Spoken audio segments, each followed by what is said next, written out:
4 মাস 3 দিন আমি র্যাব 1-এ ছিলাম, 2 মাস ছিলাম রাজশাহীতে। ওটারও ঘটনা আমি বলি। কিভাবে হয়তো আপনি জিজ্ঞেস করবেন র্যাব 1 বুঝলেন কিভাবে? তো ওখানে একজন ছিল একটু সফট ছিল, সবাই এত আজে বাজে ব্যবহার করতো, এভাবে বললেই তো পারে ওঠো, ধরেন একেবারে করবে কি চুল চিপে ধরে টানে উঠাবে, কান ধরে টানে উঠাবে। একজন ছিল ও কিন্তু বলতো ও মানে কথা বলতো না, ইশারা দিত উঠতে, বা ও একটু সফট ব্যবহার করতো। তো একবার ও আমার হ্যান্ডকাপ খুলছিল, আমি হাত চিপে ধরি, আমি বলি ভাই আমাকে কি মেরে ফেলবে বা আমাকে কি ছেড়ে দিবেন, আমার 2টো বাচ্চা আছে। তখন সে বললে যে কানে কানে বলে যে মেরে ফেলবে কি না এটা আমি বলতে পারি না, তবে তোমার এখানে কেউ বাচ্চার সংখ্যা খুব মানে সম্ভাবনা খুব কম, কবে আমি বললাম কবে মারবে কী করবে বলে, তখন বলছে এগুলো কিছু জানি না, কিছু বলতে পারি না। তখন আমি হাতটা চিপে ধরে আমি বলছি ভাই বলেন এটা কোথায় প্লিজ, ভাই প্লিজ, আমি বড় অসহায়, আমি মাজলুম ভাই, আমাকে বলেন এটা কোথায়। তখন কানে কানে সে বলে এটা র্যাব 1 এইভাবে আমি জানতে পারি। ওখানে কিন্তু কেউ দোয়া পড়তে যাচ্ছে বা বলতেছে যে ভাই আমি একটু উজু করব, আমাকে একটু নামাজ পড়তে দিবেন, ওরা কিন্তু মারতো আসে, এবং বিধর্মী আমার কাছে মনে হচ্ছিল। আমার তো কি নামাজ পড়বি, রাজনীতি করো আবার ঢং।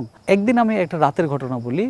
তো রাতে ওখানে আমি এশার নামাজ পড়লাম, বসেই কিন্তু নামাজ পড়া, দ্যাটস মিন আপনার এইভাবে হাত বাঁধা বসে আছি, বসা ওই অবস্থায় রুকু, আবার আরেকটু হারলেই সেজদা, বসে যেভাবে নামাজ পড়ে।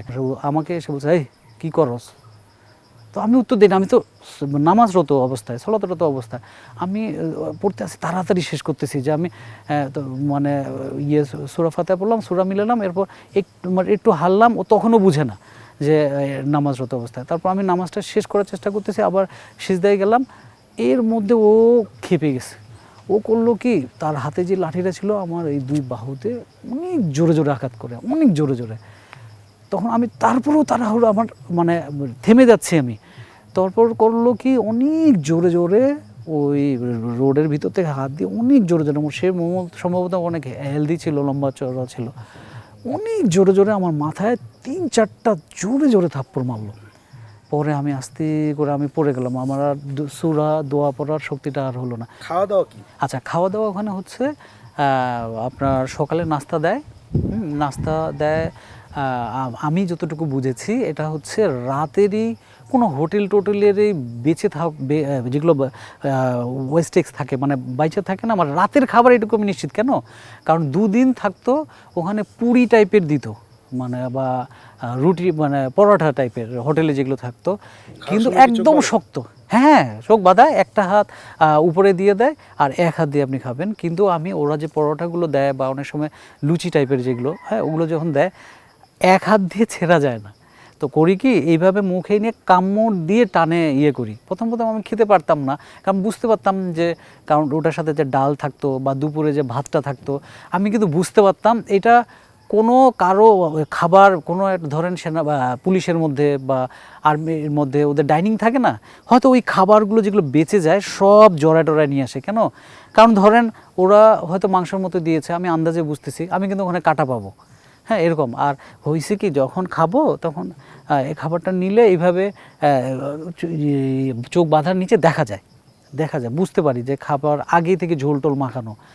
তো প্রথম খেতে পারতাম না। প্রথম আমি বলতাম যে আমি যেদিন আমি ধরা খাই, তো আমি তখন বলতাম, খাবার নিয়ে আসতো, আমি বলতাম আমি খেতে পারবো না, কারণ আমার মেয়েটা আমার মেয়ে, আমি যত রাতেই আসি, হ্যাঁ যে মেয়েটা আমার এখন কোরআনের হাফেজ হয়ে গিয়েছে, ওর বয়স তখন 3 বছর, ও বাবা ছাড়া ও খাবে এরকম। ও যখন থেকে ও একটু বুঝতে শিখছে, তখন যখন কথা বলতে শিখছে তখন থেকে ও খেত না। আর আমি ওখানে ভাসতো আমার চোখে, কারণ কি আমার মেয়েটা ওয়েট করছে, আমার মেয়েটা কলিং বেল দিলে দূর দিয়ে ও আসবে, ও আমার হাতের দিকে আগে দেখে যে আমি কি নিয়ে এসেছি, আমি কি এনেছি। তো সেই মেয়ে, আমি চিন্তা করছি আমার মেয়েটা তো আজকে খাবে না। প্রথম প্রায় 8-10 দিন আমার খাবারের সময় আমার এখান থেকে নামতো না, গলা থেকে খাবারগুলো নামতো না। আমার মনে হতো যে আমার সন্তানটা তো খাবে না, এটা আমি জানি আমার সন্তান কোনোভাবেই খাবে না, কারণ সে খুব ভালো করে জানি যে সে বাবা ভক্ত, হ্যাঁ বাবা ভক্ত। আর আমি জানি ও মানে ও কোনোভাবেই মানে আমাকে ছাড়া চিন্তা করতে পারে না। আমার ছেলেটার বয়স তখন 7 বছর, সেও বাবার বুকে ছাড়া ঘুমাতো না।